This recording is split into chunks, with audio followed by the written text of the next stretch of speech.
Hello there.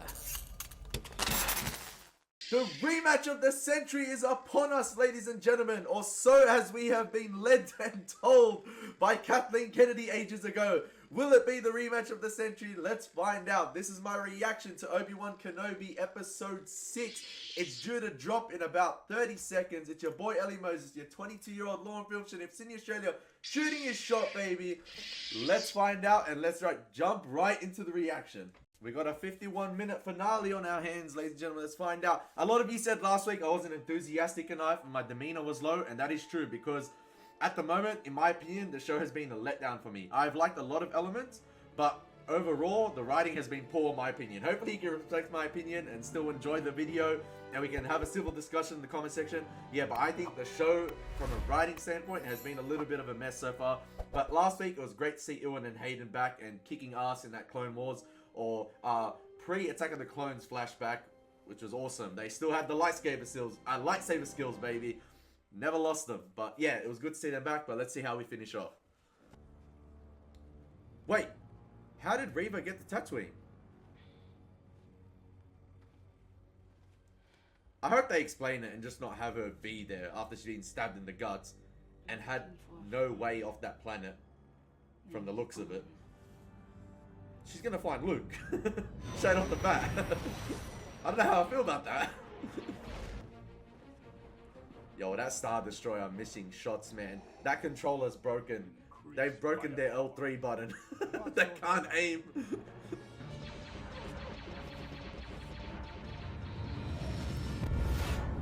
Oh, they hit him. I jinxed it. More than we have. I actually like O'Shea Jackson Jr. in the Star Wars universe. I think it fits him. He looks like he suits it well. Like, I would like to see him in the Andor show as Rogan. Like, he would suit that show, in my opinion. I find she needs to be given space. Just You must promise me that you'll get her home, Hodger, as soon as I'm in the clear. you have my word. Although I know the word of a liar and a Bro. big Jedi may not mean much to you. It's good enough for me. In my opinion, like, if they're, I think one of the engines has been shot and they've been stationary for a while. Like, I don't know how the Empire hasn't whooped their or blown up their ass at the moment so far. Like, they've been talking an awfully long time, but it sounds like they're not moving that fast, and the Star Destroyer should have done its job by now. I don't know if that's a valid question to ask, but that's my opinion. Empty. Well, I wasn't going to give you a blaster layer. You're 10 years old. Hey, yeah, GTA's R18, baby. Hey, I swear there's kids like 10 years old playing COD nowadays, so that was me as well, so I can't complain. It's okay, give her a blaster. Nerf gun. Give her something.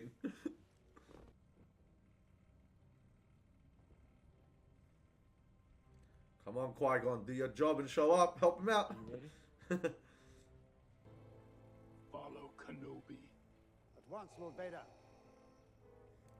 I wonder if the rematch will take place on the Star Destroyer, or are they going to chase Kenobi to a planet? Prepare my ship. I will face him alone. Vader wants that 1v1 on Rust. If you know what I mean, you know what I mean. Oh, this reminds me of that Rogue One planet. Where Jyn Erso's father died with the... when the blasters happened, when the rebels attacked. Kinda looks like that. Because of the rocky formations. Could it be Malachor as well from Rebels? Or nah, is that a stretch? I'm trying to think what planet it could be. Well, it doesn't matter, they're just gonna fight. We'll see what happens. That's some nice cinematography right there. Will do what I must.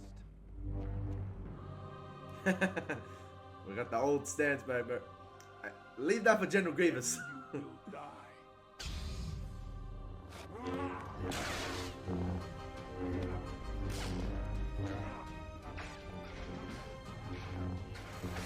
I'm not gonna lie, the backdrop to where they're fighting right now looks awesome. I wonder if it's Hayden in the suit specifically for the fight.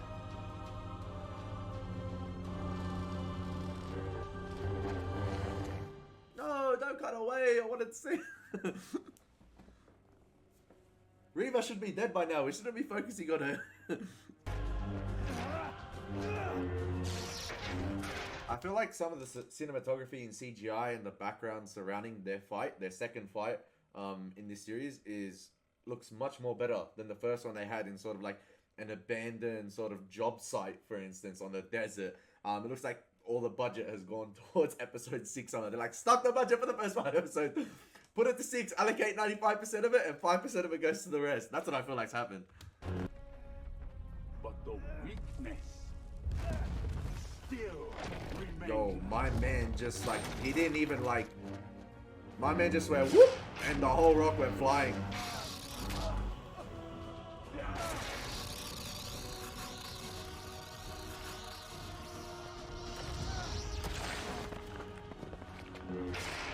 That wasn't a grass cut, that was a boulder cut right there. That was pretty smart. That is why you will always lose. Oh, they've leveled up Vader. They've leveled up Vader.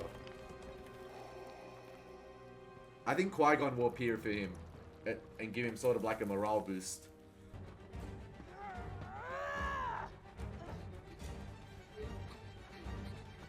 Run, Luke! Run, man! Run! This is where I think Qui-Gon will appear to him, and we'll have like some mad shot of Obi-Wan bursting from the rocks. Oh no, Obi-Wan he's keeping it together still.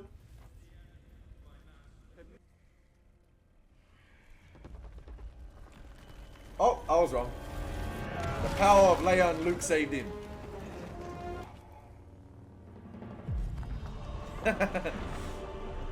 He's doing the Ray. He's doing the Ray.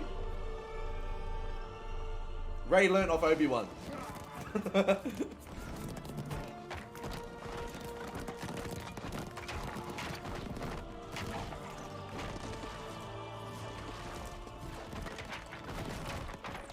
I swear 2 hours ago Obi-Wan was struggling with the Force, but it doesn't matter, he's a beast.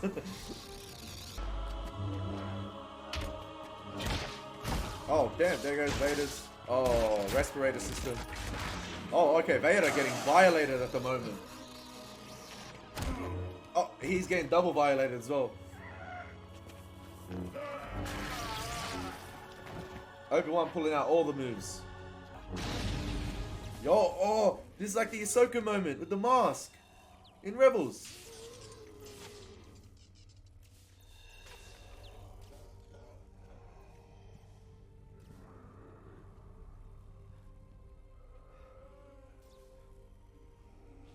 Hey yo, this is straight out of Rebels. I wonder if Dave Filoni had a say in this one with the mask.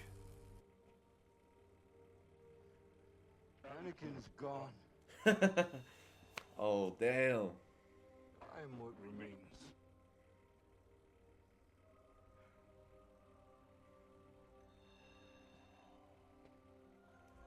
Great sound mixing there with Hayden's voice mixed with James L. Jones.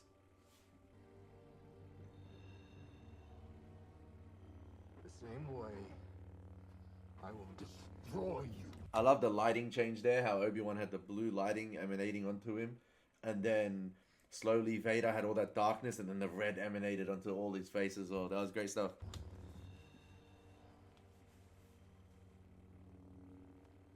Then my friend is truly dead. He's more machine now than man, twisted and evil. Goodbye,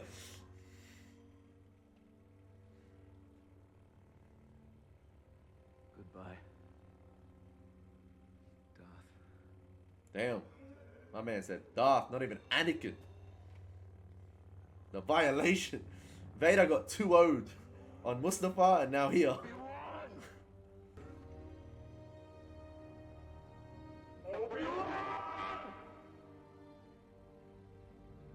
That scream's a bit chilling actually. The mixture between Hayden's voice and James L. Jones' Vader voice, like that was a bit chilling there, that scream. That was really well done. Really well done. I like it.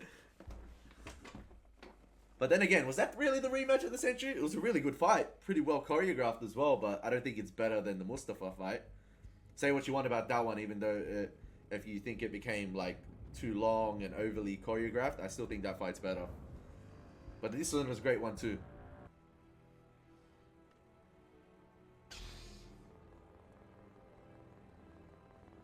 So Reva basically had the opportunity to kill Luke. And obviously he doesn't because we know what happens, but... Oh, she sees herself as a youngling. Okay.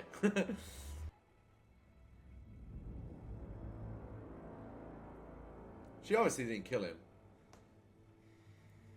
But is that enough to redeem Reva? In your eyes, guys? Like, I don't think it is after all the evil stuff she's done. Like, I don't think she's fully redeemed. And I don't know if a spin-off show will continue off this. Or is it going to be like a prequel to how she became an Inquisitor? Given them peace. You have honored them. What about the other 1,000 Jedi she hunted down? I don't know. I become him. Is Reva going to die on her own sword here? Saber, metaphorically.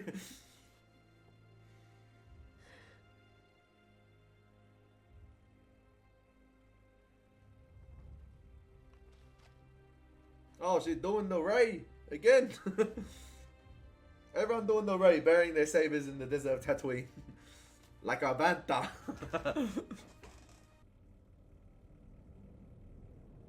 Yo, Vader gonna be pissed. Like, pissed off. If your past cannot be overcome,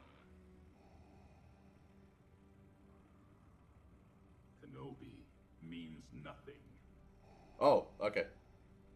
I serve only you, my master. Because you have to take into consideration that he said, like, at the first, in like, one of the first lines of this scene, he's like, he wants to go after Kenobi, so every probe in the system searching for him, and then obviously the Emperor put him in check. But I think deep down still, the hatred for Obi-Wan is there, and the opportunity presented itself, he would kill his ass. Because I think they did nerf Vader a little bit in the fight with Obi-Wan, or they leveled the playing field in terms of like what we saw Obi-Wan in the first episode of this weak-ass Jedi who couldn't even lift Vader up, who struggled to even lift Leia in episode 2 to a complete Jedi. And the thought of Luke and Leia, obviously he overpowered Vader and basically whooped his ass. He gave him another lesson, but I think deep down Vader still has that hatred within him. So, but yeah, the Emperor just put him in check, and now because there's a 10-year gap between this and New Hope, I guess they had to put the Obi-Wan, I guess, pursuance to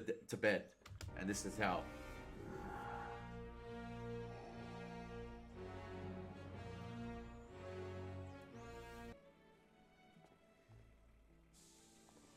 There is your little princess of Alderaan. Too bad in 10 years Alderaan is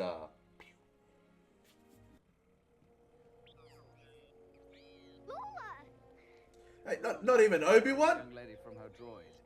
Come on, man. Like, Obi-Wan. It says Lola first. Man, get your priorities right, Leia. I think you're right. 10 years of rest, and then the grey's hair comes.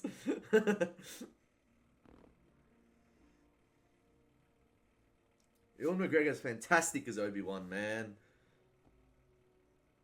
It's a shame he was a little bit sidelined in the show. Like, he was sidelined. It should have been way more of him. So passionate and fearless. Forthright. Bro, Luke in the mud at the moment. From your father. Both were exceptional people who bore an exceptional daughter. Yo, poor Luke, man. Where are the compliments for him? My man gets knocked out, woken up, and he gets sent back to your parents. They're not even his parents. No one must know, or it could endanger us both. Well, Reva does know, and she's still on the loose. Goodbye. Like, what if one day her priorities decide to change and be like, yo, I'm going to the Empire with some information. Goodbye, princess. May the force be with you. Always.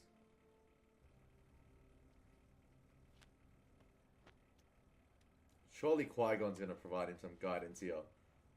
Why am I holding up for Qui-Gon? I don't know, but yeah. Sure will take care of itself. You need to take care of him too, man. You need to watch out. The only protection he needs now, Owen, is you and Baru. good care of him. I don't know if Obi-Wan purposely said that to him. Oh well. Just so Owen thinks Obi-Wan's out of their, like, sort of hair. But surely, obviously, he keeps watch over him. Hello there.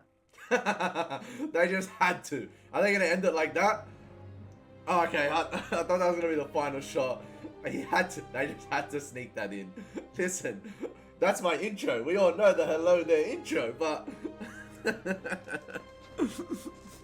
What a creep. The way you said it sounded a bit creepy, but I don't know. It was good. It was good. It was just... You expected like an exchange of looks first, and he's like, no, hello there. Oh, there we go. The Mendem. He's here. It's about time. Master Qui-Gon. Well, took you long enough. That's about damn time. Beginning to think you'd never come. I was always here, Obi-Wan. You just were not ready to see. Come on. You've got a ways to go. Actually, it's just right up that valley. Hey, shout out Qui-Gon. Neat little cameo, my man. I thought it was going to help him in the Vader fight. But I guess he let Obi-Wan deal with it on his own. And then he's like, I'll guide you for the future. Is there any post-credit scene? Nah, not from what I see. Oh, that was a beautiful ending. Obviously, with the Qui-Gon cameo, I found the ending to be beautiful. I found the beautiful and touching. It was good to see Liam Neeson back as Qui-Gon, and then obviously promising for the future ahead. What's he going to teach Obi-Wan? He's finally come to him. Obviously, they're probably going to have more connections over the next 10 years. The Vader fight with Obi-Wan, I thought was fantastic. Some great cinematography in there as well, and they went straight out of Rebels. Straight out of Rebels. They took that straight out of Rebels with how Ahsoka basically slashed off Vader's mask, and you know the Anakin was still there. Ahsoka, his Padawan, his old Padawan, and that was a touching scene. And they did the same again with Anakin and Obi-Wan in this scene. And I thought like the voice was chilling as well. The mixture with Hayden and Vader was great, but I still think I have mixed opinions on this show. I think the episode was mixed as a whole. I wish there was more focus on Vader and Obi-Wan. I feel like the whole thing that let down the show was how it was crafted from the beginning with this whole Leia and Reva plotline and Reva redemption arc. I'm not hating on Moses Ingram. I thought she was great in the final episode, but I think the character of Reva in herself didn't need to be in this show. Even some of the Inquisitors were very pointless. Like the Grand Inquisitor, we all knew he was going to come back, even though it was like a bit of a shock in the first episode and you had a little bit of doubt, but he was going to come back. And then the other ones, the Fifth Brother and the other Inquisitor, they didn't do much in the show, so I didn't think they needed to be there. I think the priorities needed to be centered around Hayden and Obi-Wan, Anakin and Obi-Wan, and more flashbacks with them. I think they left it a little bit too late, and they only dealt with it, I guess, like half the episode of episode 5 and half the episode of episode 6, whereas we had the whole Reva plotline with hunting down Luke and finding him and sort of her redemption arc, even though I don't think she was redeemed fully. All in all, I think the last episode was probably the best episode because of the Vader Obi-Wan fight and the beautiful ending with Qui-Gon. It was great to see him back, obviously, and the hello there to Luke. But I think it was not enough from the get-go. I think it was a mistake to take Obi-Wan off Tatooine for starters, and they should have dealt with his PTSD. It should have been a boring show about Obi-Wan dealing with his PTSD from the Clone Wars, etc., and that fight, and having to learn the ways of the Force and how to project himself in the Force after from Qui-Gon. He should have been stuck in that cave the whole time. Maybe a little sprinkle of him watching over Luke here and there, but that's what the show should have been about. And as well as Vader having Hayden Christensen back, possibly in some flashbacks as well. But yeah, I think the Vader stuff was beautiful in this episode. The Qui-Gon stuff at the end, beautiful. I think the ending was really great. But I think as a whole, the show was a bit of a letdown in my opinion. Anyway, guys, that's been your boy, Elie Moses. That's my opinion on the Obi-Wan show. I think they'll marinate a bit over the next few hours and days possibly as well. And other people will point stuff out. And upon rewatch as well, we'll notice other stuff. But anyway, it's been your boy, Elie Moses. Take care. God bless. And may the Force be with you.